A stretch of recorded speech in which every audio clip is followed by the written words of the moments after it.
Hi my dear family members, అందరూ ఎలా ఉన్నారండి? నేనైతే చాలా చాలా బాగున్నాను.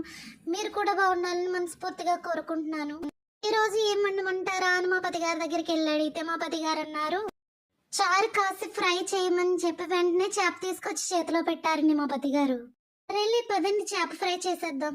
ఈ చేప పేరు అయితే నల్లబొచ్చు అంటారండి. ఇందులోకి 1 స్పూన్ కారం, రుచికి సరిపడగా ఉప్పు, అల్లం వెల్లుల్లి పేస్ట్, 2 స్పూన్లు కార్న్ ఫ్లోర్, కొంచెం గట్టి పెరుగు వేసి కలిపేసి ఇలా కలిపిన తర్వాత 2 గంటల పాటు ఫ్రిడ్జ్ లో పెట్టి మరిగే ఆయిల్లో చేపనైతే వేసి అటు ఇటు డీప్ ఫ్రై చేసేసానండి. ఇలా డీప్ ఫ్రై చేసిన చేపను తీసుకు తింటే ఉందండి, అబ్బబ్బబ్బబ్బా, చల్లబడ్డాక చేలగట్టని చేరుకుని గాలికి చేతులు చేప మరి షేకండి ఇచ్చినట్టు ఉంటుందండి. అంత బాగుంటుందండి. మరి తప్పకుండా ట్రై చేయండి. Please subscribe. Thanks for watching.